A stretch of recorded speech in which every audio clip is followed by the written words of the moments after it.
Peace, peace, peace. You back with your host, Dr. Alim El-Bey. First World Order Radio. We have a special guest. He's not new to this.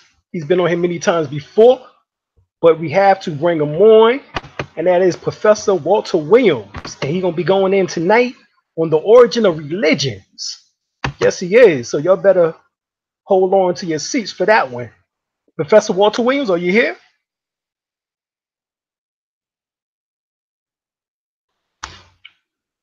Professor Walter Williams, can you hear me? All right. Yes, I can. Loud and clear.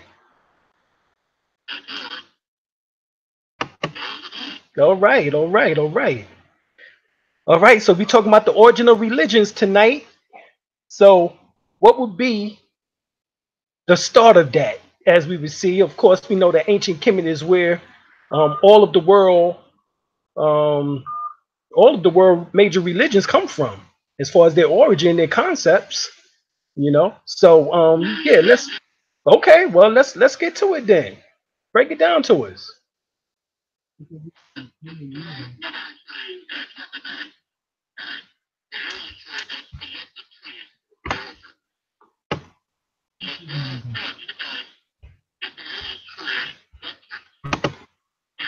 773.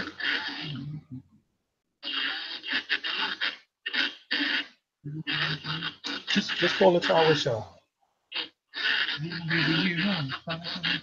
947 8662.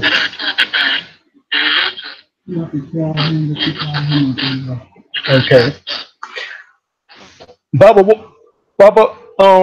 we calling you on three-way, so we can hear you clearly, because we also are doing this on Google Hangouts, so if you can answer and bring us in on that side too.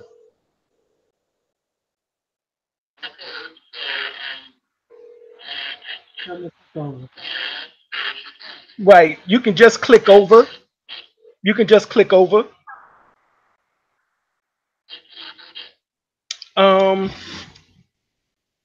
Just hit the, let me see, on the, all right, we're gonna call right, what we're gonna do is call you right back.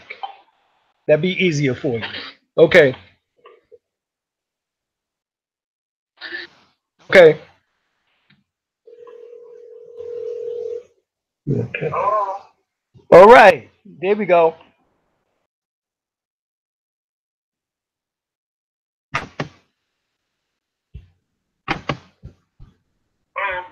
Yes. You loud and clear now. Okay.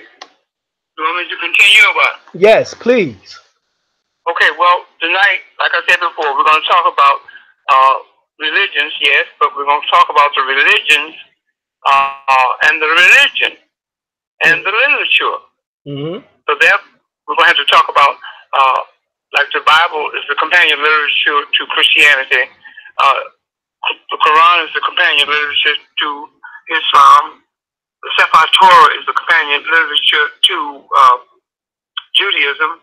The Rig Veda is the companion literature to Hinduism. So, and it goes on and on and on like that.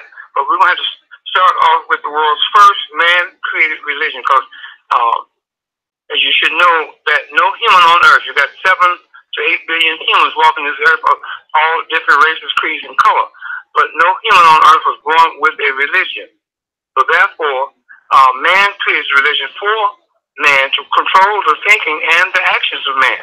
So therefore, religion comes in this order, along with the literature, which is the companion to whatever religion a human may embrace, whether it's Christianity, Islam, Judaism, Black Hebrewism, Lightism, etc., Buddhism, so forth and so on. So what I'm saying is that we're going to have to go back and pick up and I will lay the foundation for the world's first man-created religion, and that's Christianity. That's the very first religion ever created on earth by man. And in fact, Christianity was created by our African ancestors, those grand and glorious, great ancient Egyptians, known as the Melkite Coptic Egyptians. This religion called Christianity was created for the European, because our ancestors didn't need a religion. They had a spiritual way of life based off the principle, underlying principles of Mayat, which is the underlying principles that the ancient Egyptians used over there in Egypt.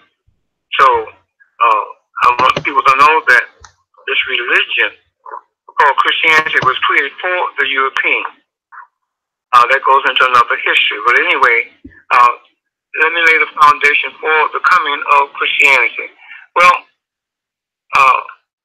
you have to start off with the Greeks coming to Egypt under Alexander the Greek in 332 BCE, etc. Then you have to modulate through history. I'm just doing an overview now so I can get you to a certain place. You modulate from 32 BCE to 320 when the image of Serapis, which was totally won the success of Alexander the Greek. But now I am beginning to ramble because I'm trying to, hook up a foundation for Christianity. And what happened that when we first got on the air, it kind of threw me off when you said you had, changed over, so forth and so on. But anyway, I won't let that stop me. But let me start off with the Council of Ephesus. That's something. I'll start off with the Council of Ephesus. The Council of Ephesus is where the created creature known today, non-human, created creature known to us today as Jesus Christ was created right there at the Council of Ephesus in 431 by our Melkite Coptic Egyptian ancestors for the Europeans, like I said. And let's also at that council meeting, the Council of Ephesus in 431, the created non-human created creature called the Virgin Mary was created there. So this created creature, then known as Serapis, could have a human nature by having a female. As you know, a female is the only way that a human can be coming into this world as a human being is through the body of a female. So that's where the foundation of Christianity started right there, creation of that. And then, with that argument between the Monophysites and the Melkites, both African factions, both brothers coming out of the same historical background. One was a Monophysite. Monophysite means that he did not believe in the two natures. He only believed in the one nature of Serapis, which embodies supposedly Osiris. But without Osiris, you would not have a Christ today. So, and then the Melkite Coptic Egyptian who created this monster for the whole entire world, not knowing that it would be used against us as a people, and not knowing what it was going to be used for in the future generations to come, in the future years to come. So this created creature called Jesus the Christ today now has a mother, and which is the Virgin Mary, and the argument still is persisting that he did not have a human nature, only a childlike spirit. That's what Monophysite says. Mono means one. Melkites, who were diaphysitics, Christians, which diaphysitics mean that an individual believes in the human nature of a Christ. So therefore, they created this Christ, and they were the first Christians on earth. They were Melkite Coptic Egyptians, became the first Christians on earth at the Council of Ephesus. 20 years later, you come up to the Council of Chalcedon. That argument still went on. And after that council meeting closed, after they created two words to try to give this Jesus Christ a human nature, which is the words of persopone and consubstantiality. Persopone, you have in that word persopone, the person. Person is the human being. Consubstantiality, it means that third person in the Trinity. That goes into another technical history. So, but I'm trying to bypass all that to get to the main foundation that I'm trying to lay for Christianity. And in order to have a Bible, you have to have Christianity.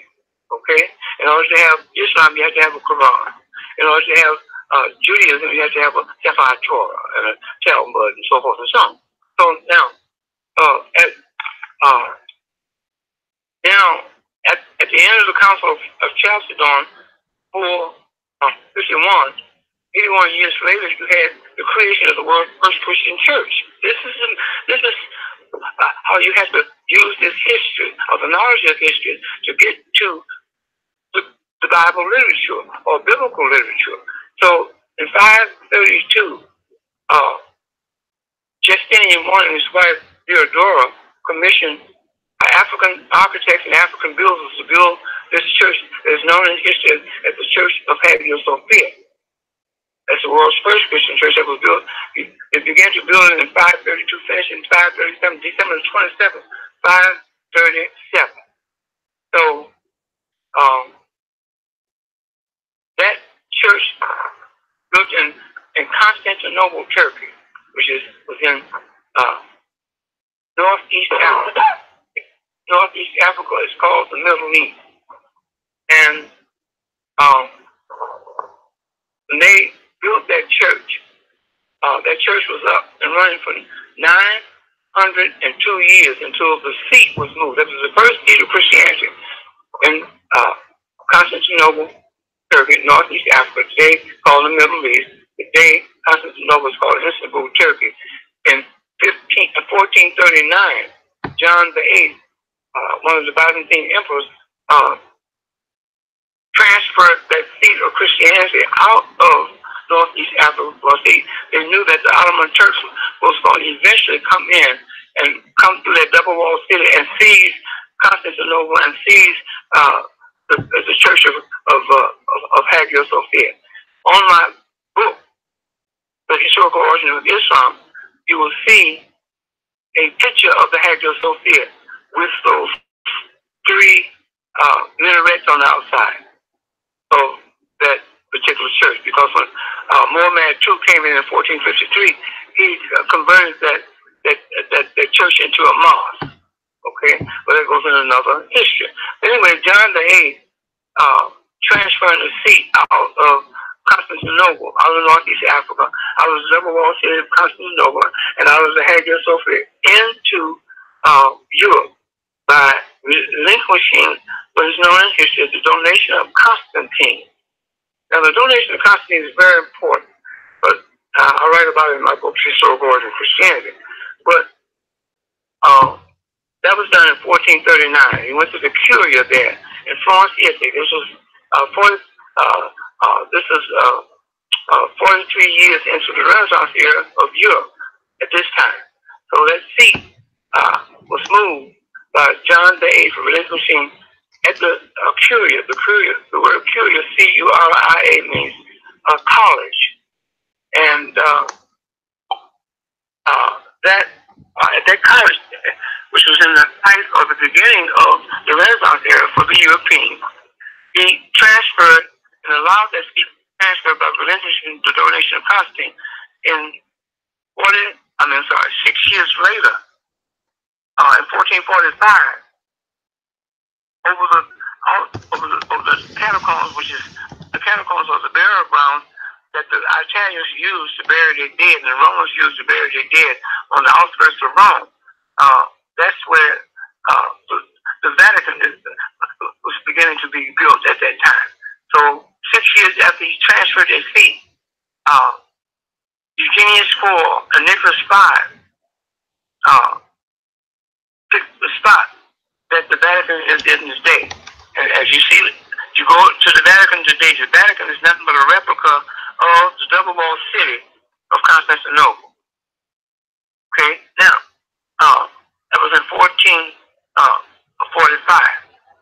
What Eugenius IV and Nicholas V did, they asked our ancestors, known in history as the Moors, to come in. See, the Moors were the ones that built the Vatican. They built the St. Peter's Church, which is known as St. Peter's Basilica. They built the Sistine Chapel, you see, in 1473, and so forth and so on. But that goes goes into another history. Now, 30 years after the Vatican was established in 1445, you come up to the date of 1475. That's when the first Bible was ever printed on planet Earth.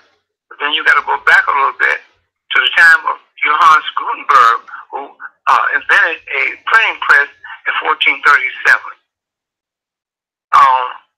with movable print, which is very important to note that it was done with movable print. And this is at the right time because the Renaissance era was moving and coming into fruition.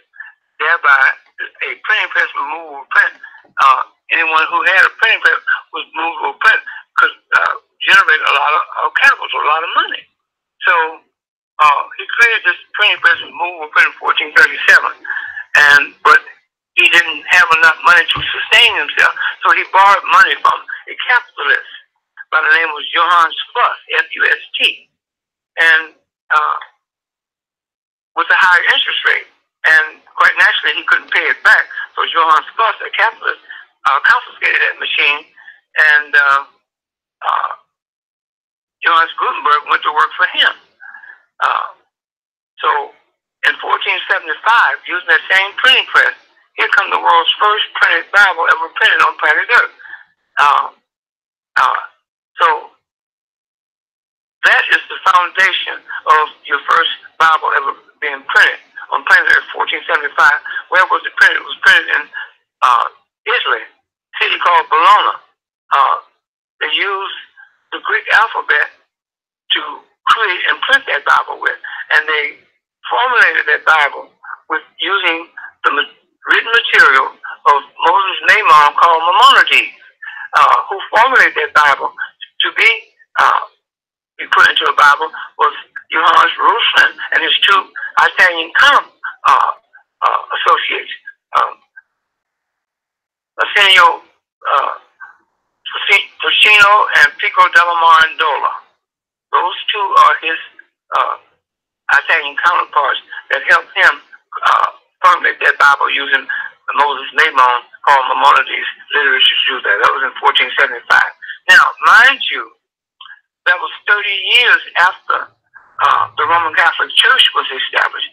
But the Roman Catholic Church did not have any literature whatsoever for their object. The object of Christianity was Jesus the Christ. They had no literature in 1475 for Christianity. So therefore, they were, quite naturally, they were appalled at this Bible coming out in 1475 without them having any literature for their object. Now, this Bible was called the Hebrew Bible, you see. So, again, let's go back to the listening audience to tell them that this Bible was printed in 1475 in Italy, in a city called Bologna. They printed that Bible using the Greek alphabet. They formulated that Bible with the material written by Moses' Maimon called Maimonides, who wrote the first 5 books of Moses in the regular Bible that you know today. So it was never been a Moses that of biblical character, because that's just a character. It was Moses' Maimon called Maimonides who wrote the first 5 books of Moses. Right. And they called it the Hebrew Bible. So it was done again by Ruslan, Marcello Ficino, and Pico della Mirandola. Those 3 formulated that Bible to be printed. And the Roman Catholic Church was caught flat-footed without having any type of literature for their object. Their object of Christianity is Jesus the Christ. So, now, in 1500, Pope Alexander VI commissioned an ex-Roman Catholic priest and a homosexual and a playwright of Europe. His name was Desiderius Erasmus. Erasmus created, and was the first one to propound what is known as the Novo Testamentum or the New Testament. You see, that's your second coming of your Bible. Okay? But now, you got to understand that Erasmus wrote the three synoptic gospels, which is known as Mark, Matthew, and Luke. That's his first writing in 1516 when he came out with this Bible. After being commissioned in 1500, which took him 16 years to do just that. And he came out with the synoptic gospel, or pure literature. Purely literature means the three sources, or the three synoptic gospels, Mark, Matthew, and Luke. And they always say that John came later, which John did come later. And he added 6 more manuscripts to the Novum Instrumentum, which was 1 and 2 Peter. That's where you get your Pauline letters coming from. Then you get 1 and 2 Corinthians, and then you get Galatians and Epistles to the Romans. Those are his 6 plus 3 plus 9 manuscripts that he added to the beginning of his writings to start off to create this Bible that is known today as the New Testament. It started off being called the Novum Instrumentum in 1516. The word novum means new instrument. 1519, they changed it to the Novum Testamentum, the New Testament. And in 1535, they changed it outright and called it the New Testament. So that's how you get the New Testament. And that was a polemic that took place between 1500 and 1516 by the Roman Catholic Church. The controversy is called, and known in history as the Pfefferkorn-Rusland controversy. If an individual that's listening now want to write this down, and you can check it out via encyclopedias or your phone, you can do that. You spell Pfefferkorn, P-F-E-F-F-E-R-K-O-R-N. P-F-E-F-F-E-R-K-O-R-N. Pfefferkorn, Rusland, R-E-U-C-H-L-I-N. R-E-U-C-H-L-I-N. Rusland. Controversy of 1508 and 1510. So that can give you some more insight on the argument that went on at that time. So in 1510, during the time of the Pfefferkorn-Rusland controversy, Pope Alexander X called for the confiscation, the destruction, and the burning of all Hebrew literature, meaning the Old Testament. He wanted that destroyed. Why? Because the Roman Catholic Church had no literature for their object, which their object is Jesus the Christ. So he called for that destruction of that Bible. And you can read about it in the Pfefferkorn-Rusland controversy, as I just stated. Now, here you have Erasmus coming out again in 1516 with the Novum Instrumentum. And 11 years later, in 1527, you had a man by the name of Jacob Van Lysel, who was a theologian at that time, combining the 2 books together. That's good history to know. Now, you combine the Old Testament and the New Testament together under one cover, which they have it under one cover now. So in 1527, when he did that, he dropped the name for the Old Testament, dropped the name of Hebrew Bible and named it Old Testament. So it can be a companion in the minds of the masses of people all over the world that there was the Old Testament first, and then there was the New Testament. Right. You see? So to keep from having an argument or a misunderstanding among the masses of the people, he just took the Hebrew name off and said Old Testament. So that's where you get the Old Testament two books under one cover that was done by Jacob Van Lysveld, a theologian of that time. So then we're going to go after Erasmus, who printed his Novum Instrumentum of the New Testament. That was done in Greek also, because at the time the Renaissance era was on, and in the school system in Florence, Italy, the period there, the college there, the Greek was used and introduced to the students there, the few male students there, as well as in Ferrara, Italy, another spot where they had a period there, a college there for the learning of, for the Europeans to learn by, and they also used the Greek alphabet to do that also. So here you have in 1525, here comes William Tyndale of England. He was the first human on earth to translate the New Testament because he was a personal friend of Erasmus. He transferred the very first book of the Bible into English. That's his spot in history. William Tyndale. He's the first translator of the Bible from Greek into English. So that's another step along the route of the Bible and its origins. Then we're going to come up to 1539 and 1541. You're going to come up to the time of Miles Coverdale. Miles Coverdale created 3 Bibles. The first Bible was called the Great Bible. It was dedicated to Henry VIII.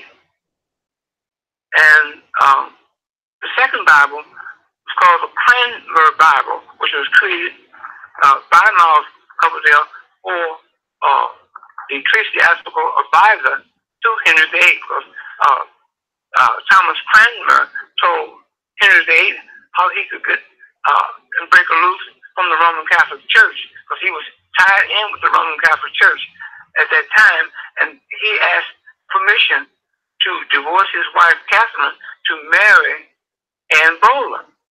The Roman Catholic Church refused to let him do that. Right. Because they said that was against church laws. So here comes Thomas Cranmer come along and telling him how to get out of and release himself from the Roman Catholic Church by cutting ties with them.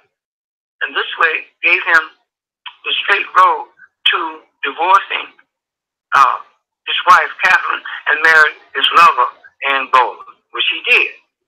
So that was the second Bible that Miles Coverdale wrote. The Great Bible dedicated to Henry VIII, and the Cranmer Bible dedicated to Thomas Cranmer, the ecclesiastical advisor to Henry VIII. And then Miles Coverdale created the third.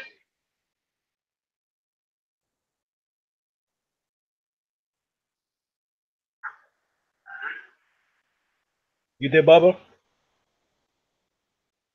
I'm in. Okay.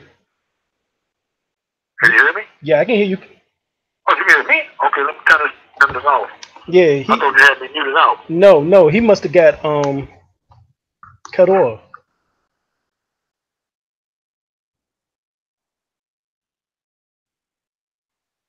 So let's see if we got some questions.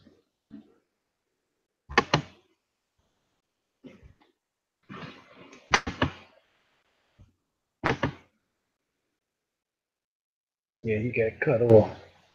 Okay, you said, I read in a book today that a true supernatural teacher defines and breathing in different techniques.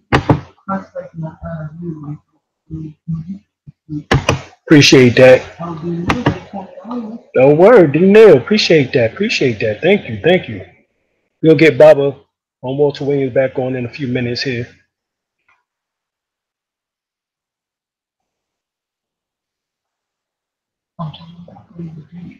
Well, we got a couple events coming up. December the 16th, You know it's going to be Baba Phil Valentine, myself, A. Rashid, Brother Panic, B.O.B., um, Dr. Lanani, which is Phil's wife, my wife, as well as also Sister Khadija, Brother Panic's wife, and many others going to be at the God Frequency event.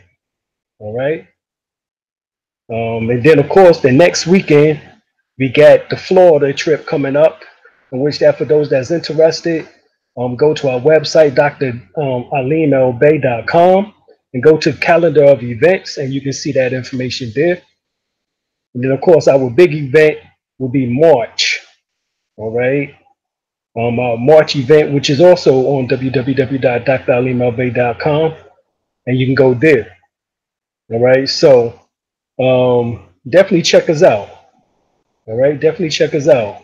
And that event, we're going to do what is called United Washington, Didak Damanya, More Nation. And we will be having quite a bit of law, natural law, constitution, all types of information is going to be flowing at this conference. Normally, we try to add healing information into it, but we're going to try to keep it separate, and that's going to be our fall event for the healing. But this March, I think it's going to be 21st, 22nd, 23rd. But check us out. Make sure those dates are correct. Go to www.dralimel-bey.com and check us out.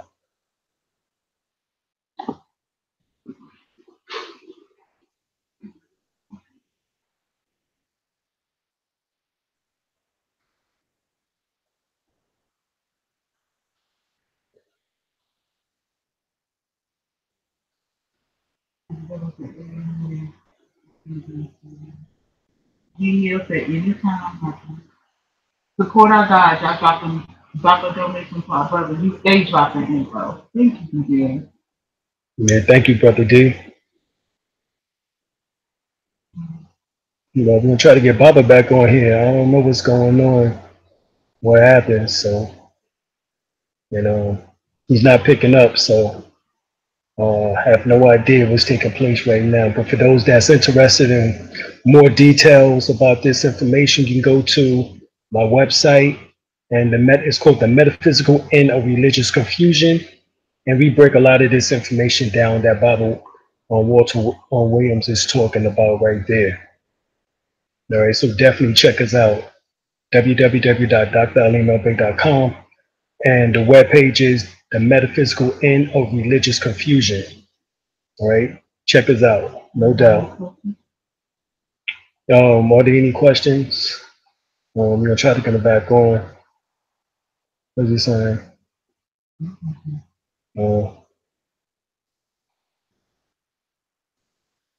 You follow us there. You can get your phone up when you did. Well, we're going to go ahead and take some questions and then conclude the watching. All right, that's it. All right. If there's any questions, I guess y'all have to ask me. Over the quick group of black to their dedication and supreme wisdom. Love it.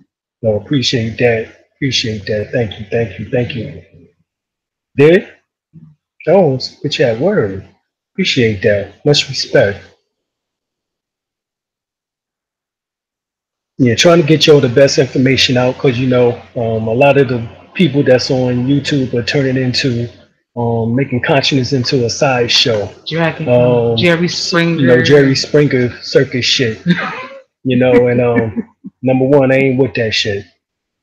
So everybody trying to get likes and hits and clicks. You know what I'm saying? As you see here, a lot of people can't even watch our videos because their attention span is that of the fucking mice. And that's a problem.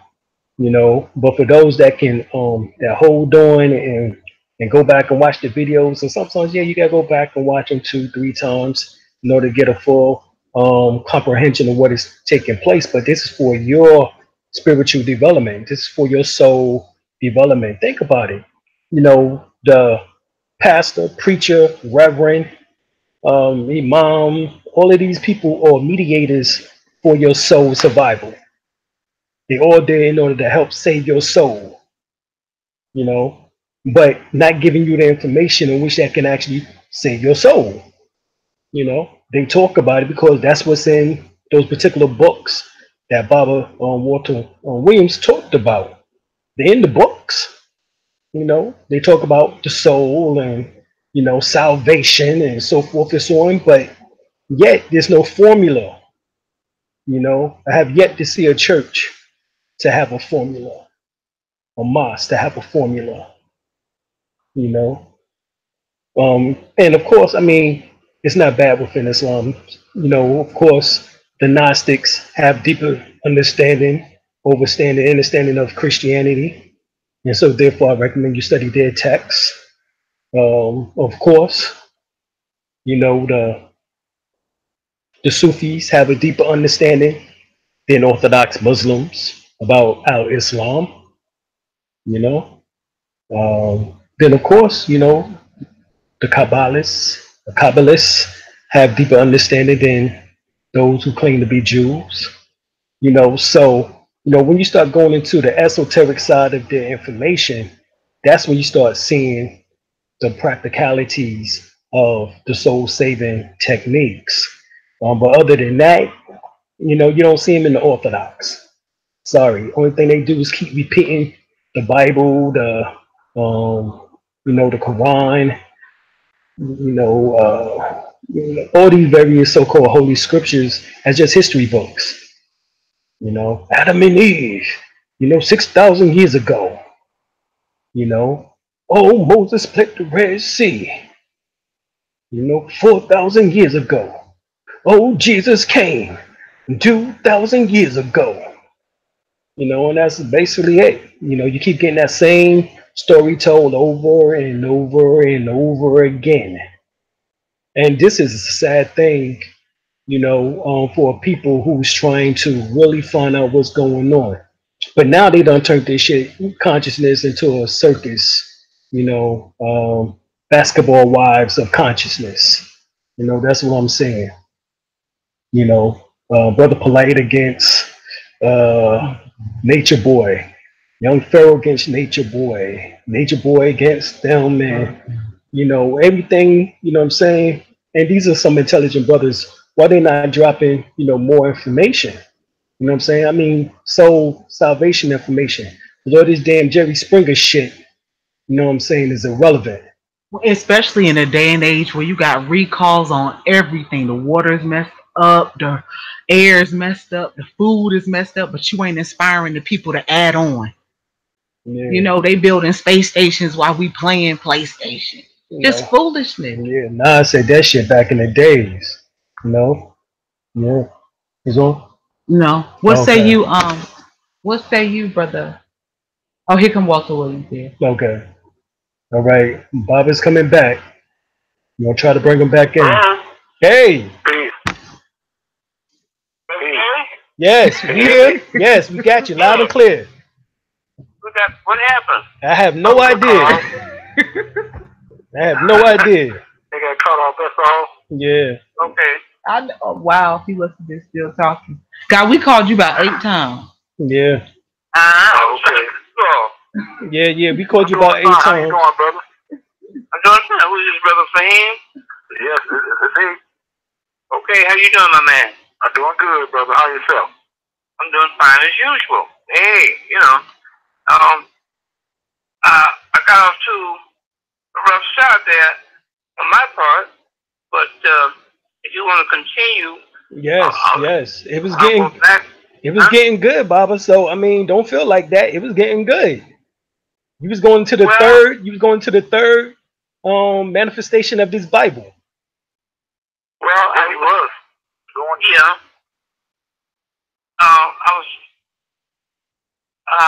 I'm trying to, you know, give a timeline to the audience of how the Bible and the Bibles were created. Right. You know, by dates and so forth and so on, and the name of the people who brought these things into being, right, so forth and so on.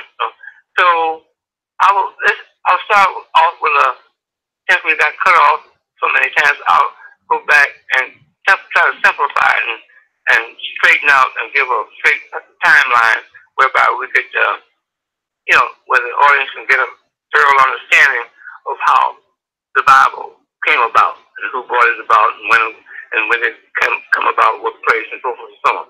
You want to do that? Yes, that's good. Okay. Let me start off with the printing press, created and invented by Jacob Van. I'm sorry. John's.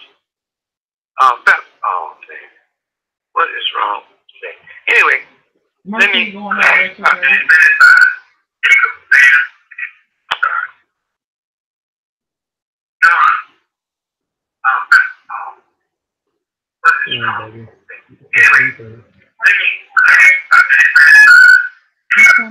It's reverb. Yeah, I get you on the phone. What's reverb? I get on the internet now. I don't know. That what happened to me. I don't know okay. What happened. All right, there you go.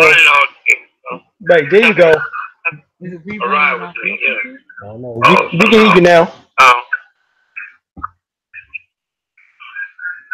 Okay, let me.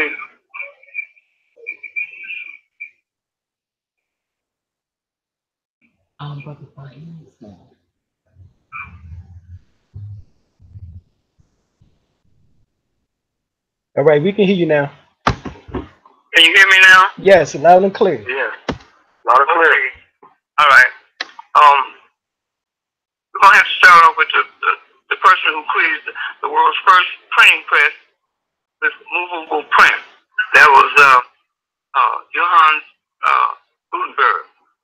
In 1437, he had a printing press that he created with movable print, but he didn't have any money to keep up his livelihood as well as to run that printing press. So he borrowed money from a capitalist by the name of Johannes Fuss, F-U-S-T, with a high interest rate. Johannes Fuss, Johannes Gutenberg couldn't pay it back, the loan back. He confiscated that press, and he took it under his ownership, and Johannes Gutenberg went to work for him as a printer.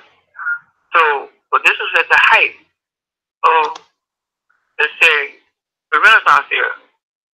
This is 40 years into the Renaissance era of the 14 and 1500s. That's when the Renaissance era came about.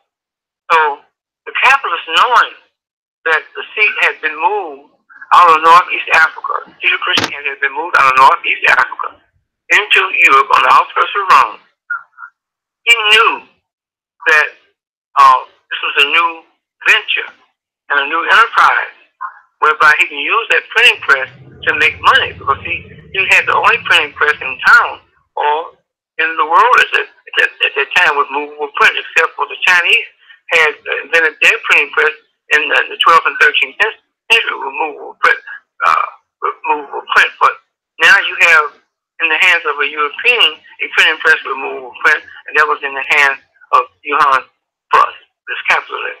So he knew that he was in a unique position to make lots and lots of money, because he can print up material for the schools that was being created there during the Renaissance era in Europe, and he can create literature for this new religion called Christianity that had moved into Europe on the outskirts of Rome, over the catacombs where the Vatican was built.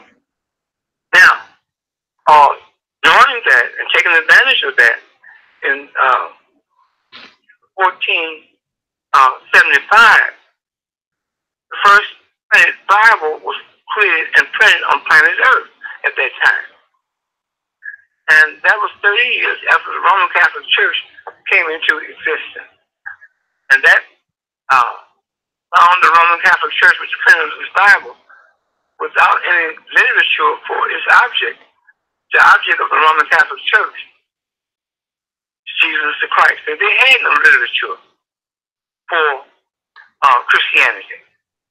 So here they come out with 1475 with this first printed Bible on planet Earth that was printed in Italy, in a city called Bologna, and they used the Greek alphabet to do that, and they used the written material of Moses' name called Maimonides to do that. And who did this? It was three men under the leadership of Johannes Ruslan, and he had two other Italian counterparts, partners, Marcello Ficino, Pico della Mirandola. Those three together, using the Greek written material of Moses' name formulated that Bible, and they called that Bible the Hebrew Bible at that time. Now, this infuriated Pope at that time, or the Roman Catholic Church, because what Ruslan did was he translated that Bible from Greek into Latin and gave a copy to the then sitting Pope, and told the then sitting Pope that this will be, if you read this Bible, this will let you better understand Christianity. So that infuriated him. So in 1500, Pope Alexander VI commissioned an ex-Roman Catholic priest and a playwright, a European playwright at that time, by the name of Desiderius Erasmus. And Erasmus is known in history as a glorified, world-renowned homosexual. Now, I'm not homophobic or anything like that, but I think that the listening audience should know who's writing these materials, such as the Bible, that is out here today. And a lot of churches and religions are not homosexual, right, especially in the Christian ministry. So, but they don't realize that they're reading a book that was created by a homosexual called the New Testament. But anyway, Pope Alexander VI commissioned Erasmus, this is Dennis Erasmus, to create something for the object of Christianity. And that was in 1500. So it took him 16 years to come out with what is known in history as the Novum Instrumentum, which consists of what is known also in history as the three synoptic gospels, or Q literature. Now, Q literature, or QLE literature, means the source.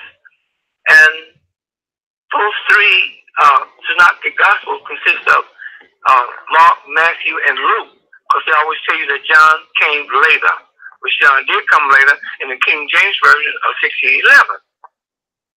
So, Erasmus also added 6 more manuscripts to the Novum Instrumentum, which is 1 and 2 Peter, which is the 1 and 2 Corinthians. And 1 and 2 Corinthians is where you get the Pauline letters, etc., etc. And they talk about Paul and so forth and so on, which that goes into another history. But anyway, and he wrote also Galatians and epistles to the Romans. So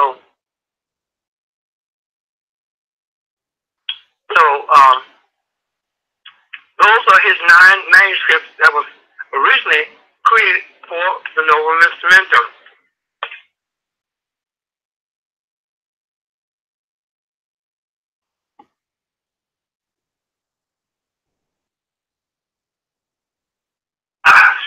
That was created for the Novum Instrumentum.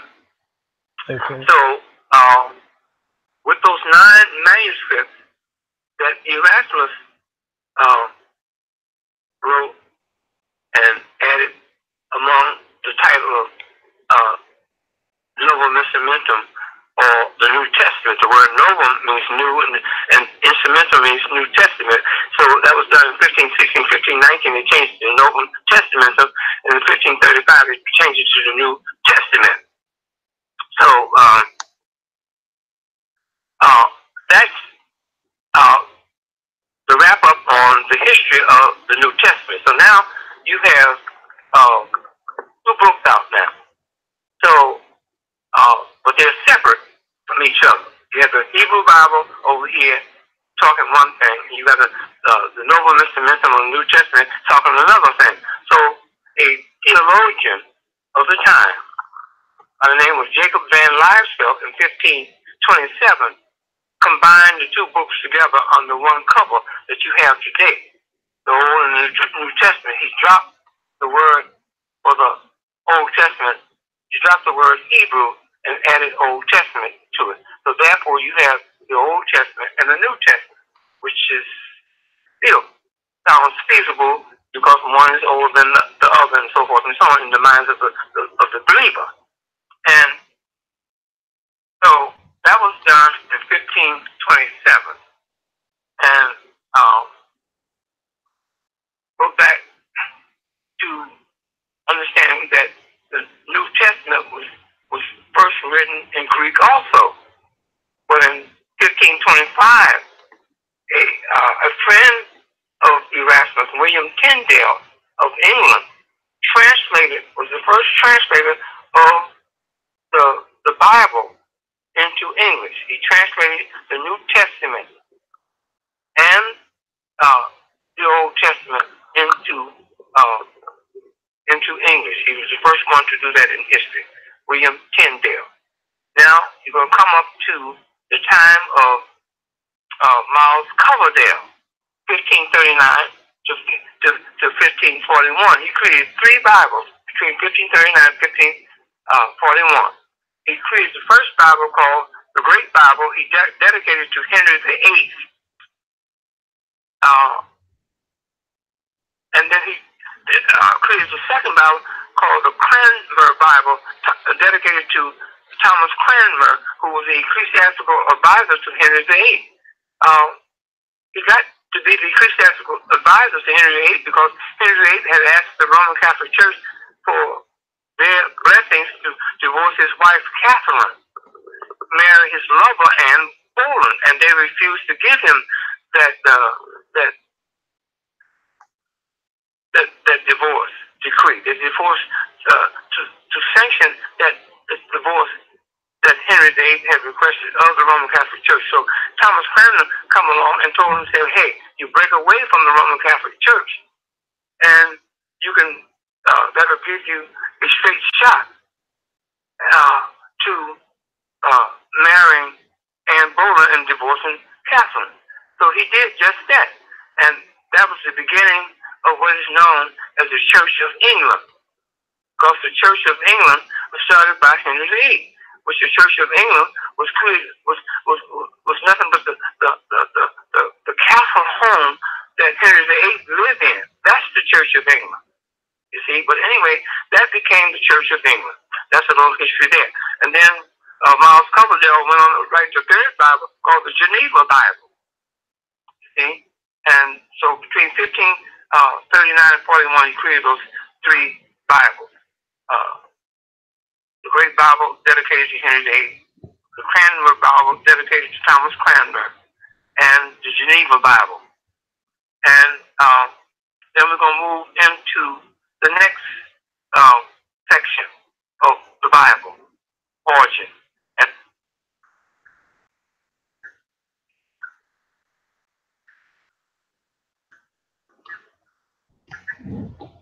Baba, you here? I'm here. Okay. Any particular books in which that we need, in which that the information with that you've given us that we can collaborate and confirm it? I know your historical origin of Christianity is a good one for some of this information.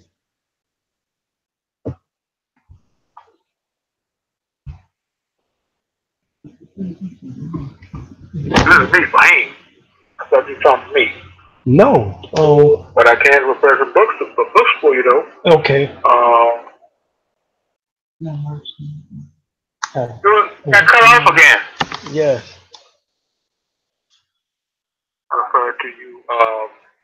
I don't know if you know the book or not. It's called The Ring. Deals with The Ring by Lawrence Gardner. Okay. He also speaks of the Anglican Church. It's a book. Hold on for a minute. Okay. Hello. Yes, Baba.